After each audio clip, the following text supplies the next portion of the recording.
Hello and welcome to the RotD deep dive discussion on The Ritual. So now that I can really talk about everything very detailed in the movie, when they encountered the cabin where they were taken captive, that is the ultimate point in which I was talking about the transition, the tonal shift within the movie, that up until that point, it strictly had been man versus self and man versus nature. We hadn't really seen a whole lot of man versus man, not counting the infighting between the characters, but honestly, that was, I didn't really consider that to be a main conflict.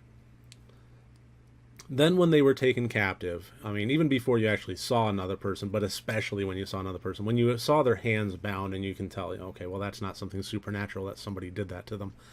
But then, again, especially when you saw another person, then it took that tonal shift. And I really wasn't sure where it was going to go with that. I was honestly expecting more of a Blair Witch ending to it. I was expecting more of they're not going to get out of there alive, that the very essence of the evil that is stalking them is too powerful. These people are already goners, and I really had thought that. And when the movie introduced other people into it, even though they were just crazed lunatics, worshippers of the god, I really didn't know where they were going with that, and it was turned out to be a pleasant surprise, and I think that it kind of gave it a satisfying ending to something that I didn't think would have a satisfying ending. I really expected, by the time we got to that point, that not only would they die, but it would also leave things purposefully ambiguous, and although that would have made a major impact in the quality of in the tone of the movie, I think would have had a more consistent and lasting appeal.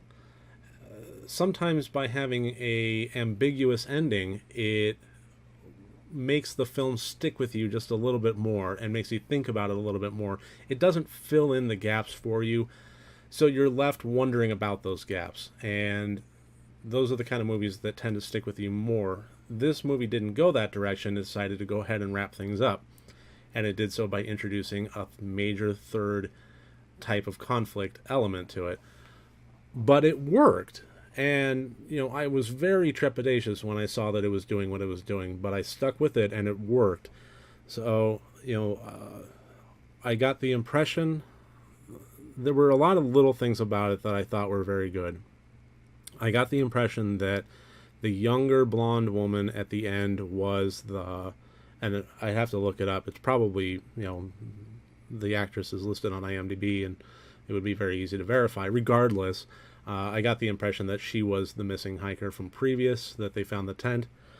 There were a lot of little moments like that I really liked, and this obviously played to the whole Jaws methodology of don't show too much until you absolutely have to.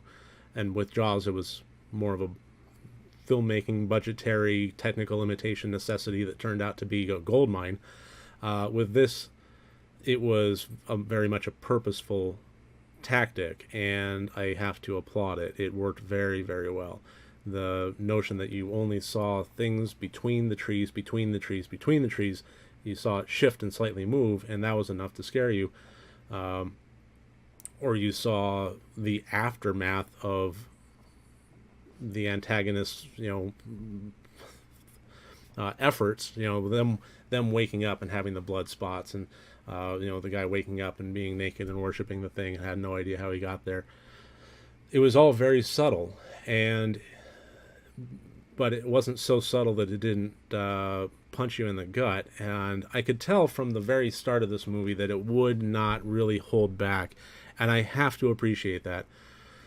Things don't have to go as far as, say Rob Zombie takes them, which, hats off to him. I really love The Devil's Rejects. I love his movies, but they don't have to go that route. They don't have to be that in-your-face splatterfest. But they also don't have to hold back. And that is something that really, when I see a horror movie and I see that it's rated PG or PG-13, that's my first thought is this really going to work, or is it going to hold back? From the opening scene, where, well, not the opening scene, but in the first 5 minutes or so, the robbery. Not just the fact that his friend got brutally murdered, but just the way that it was filmed, the quick cuts, the sound effects that were just right in there, and the emotional punch that it packed to the main character. You could see him hating himself in that moment, but unable to overcome it. And everything about that was, in a word, brutal. And it set the tone of what was going to be coming later down the road. And I really had to appreciate that. And it held true to that. Not only did it set that tone, but it made good on its promise. So, yeah, I mean, hats off to everything in this movie. I really did enjoy it. The creature design of the god, I thought, was stupendous. The fact that you didn't really get a really good look at it, but you know, the silhouette was amazing against the fire, and what you did see was just very wonderful. I mean, it was beautiful in a horrific way, and so well crafted. The notion of it being so big and so in tune with nature, and you know, trees and animals all kind of bound into one, but at the same time, when it wants to grab you and bring you up to its face, it has that element of it that is very personal. And the way that it does its mental manipulation was also just amazing. Everything about it I really loved. When I said earlier in the review that the characters did not get annoying with the infighting, I thought that there was a moment where it was almost getting there.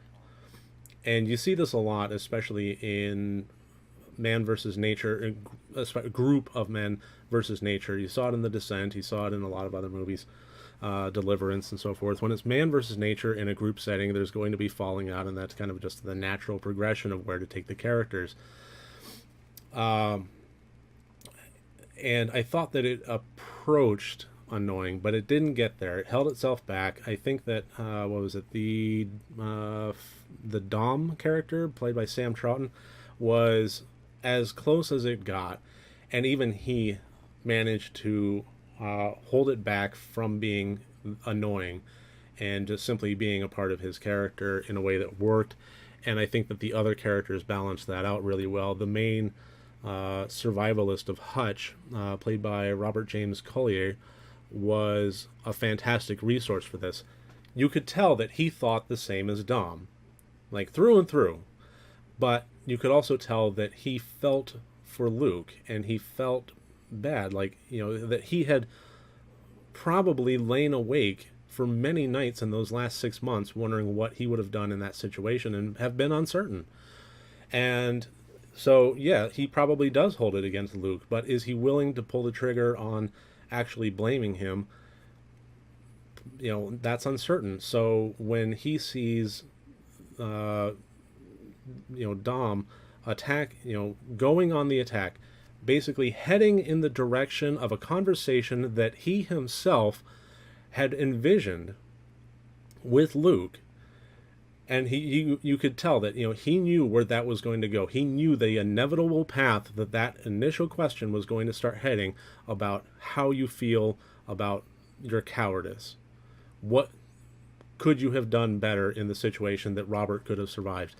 And but at the same time, Hutch stepping in and protecting his friend from his other friend over the death of his other friend. It was extraordinarily complex, and the way that they played that with one another, I thought, was just perfect. And Dom, through all of that, was never out of line bad. The context of the situation was extraordinary. It was extreme. The survivalist aspect of what they were going through, and how injured he was, and how everybody was so keen on getting out of there that they were downplaying his injury, he had to have felt pretty vulnerable himself. So, yeah, just everything about it worked. That's my take on it. I thought it was one of the better horror movies of the last, few years. So, what I would love at this point is to hear from you. If you disagree with me, or if you agree with me, if there's certain aspects of this you felt I haven't covered or covered too much, I would love to hear from you. Please leave comments. Like or dislike at your leisure, however you feel, be honest about it. But I would very much like some engagement. And if you leave any comments, I will respond to them. If you want to make a recommendation on another movie for me to watch, I would love to hear that too. So that should about do it for this day's worth of RotD videos. Until next time, thank you very much.